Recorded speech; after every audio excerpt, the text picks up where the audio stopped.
On December 14th, police discovered Rob Reiner and his wife dead in their Los Angeles home. It was an apparent homicide that left Hollywood reeling, and their son was taken into custody.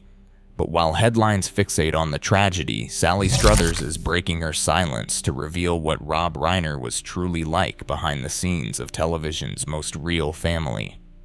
Her memories now carry new weight, and an unexpected layer of their story is about to come to light.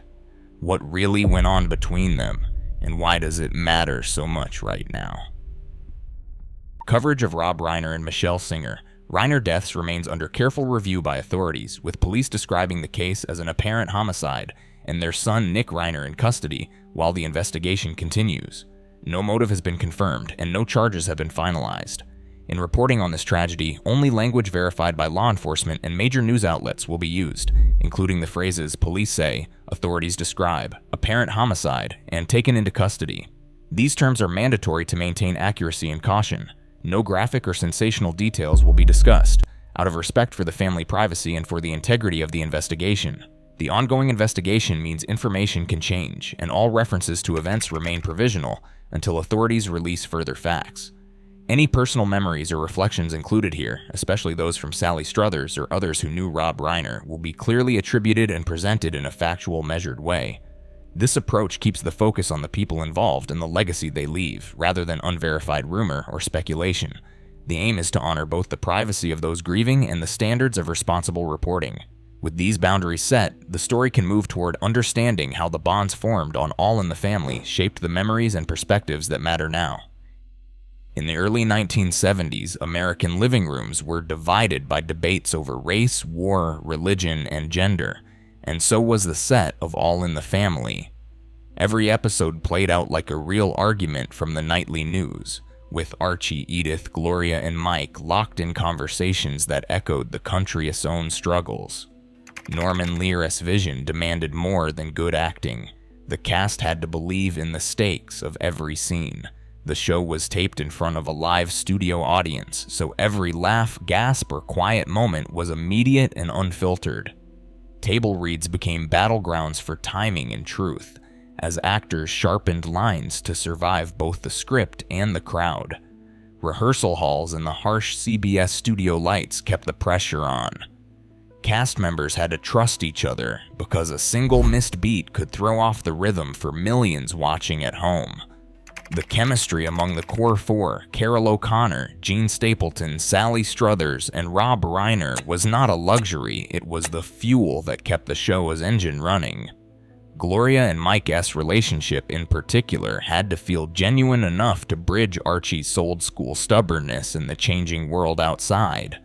The result was a set where professional boundaries blurred and co-workers became something closer to family. In that environment, the bonds between castmates were tested and deepened by the same forces that made the show a cultural phenomenon. Casting for Gloria and Mike was more than just reading lines. It was a live test of chemistry. Sally Struthers remembers the final auditions as a high-wire act, with producers pairing Rob Reiner with different actresses to see which combinations felt real. Among the last contenders was Penny Marshall, someone Rob already knew well. That connection weighed on Sally. She later said it seemed like the ODDS might be stacked because Penny and Rob shared a personal history beyond the audition room. Even after Sally landed the part, the question lingered. Did she truly earn it, or was she the unexpected choice? The pressure did not ease when filming began.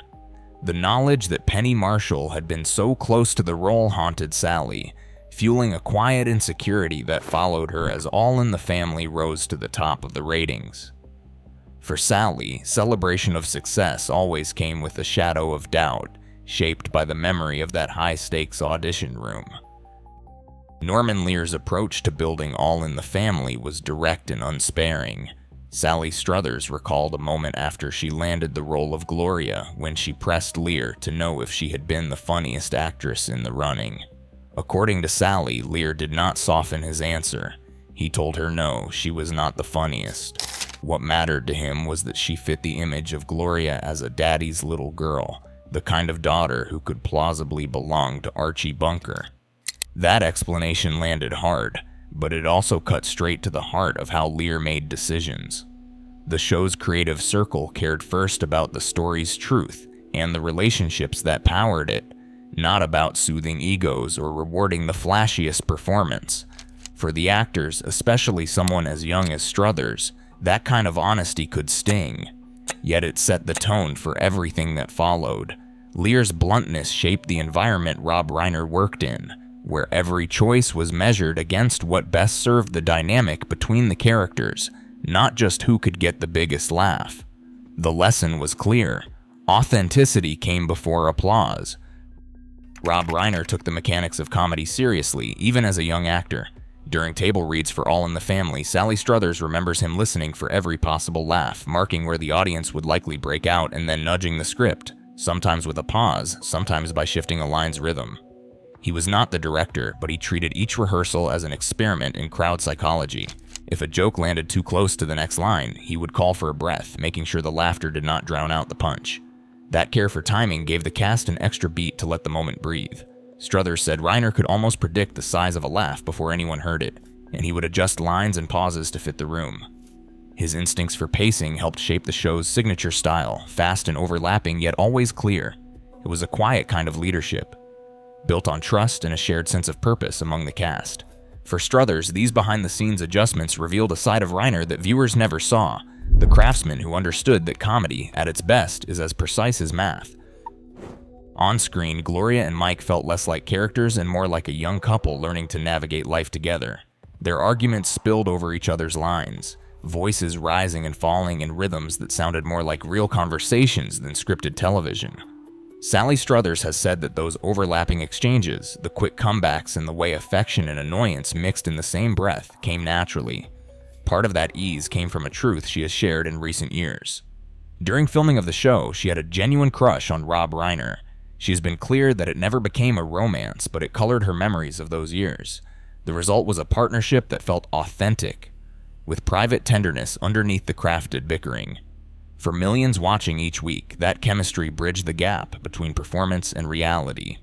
For Sally, it left memories that still matter, long after the cameras stopped rolling. After the cameras stopped rolling, Rob Reiner kept in touch with Sally Struthers in his own way. She remembers the calls, never long, never about catching up. He would launch straight into a joke, deliver the punchline, and then hang up. No preamble, no goodbye. For years, this became their ritual, a quick burst of laughter, then silence. One day, the calls just stopped. Struthers has said she never understood why. She wondered if she had done something wrong, but there was no argument and no falling out. When they crossed paths at events later on, the warmth she expected was not there. Reiner greeted her politely, but the closeness was gone. Struthers has guessed that maybe partners in his life felt uneasy about their connection. She makes clear that is only her theory, not a confirmed reason. Now, with Reiner's death, every unanswered question feels heavier. The gap between them remains, made permanent by tragedy. What once was a private rhythm is now a public absence, and memories carry the weight. Even now, the gaps between public tribute and private memory remain unresolved. As the investigation continues, one truth stands out. Fame never protects us from unfinished conversations. For everyone shaped by these stories, the silence between friends is what lingers. Share your thoughts below.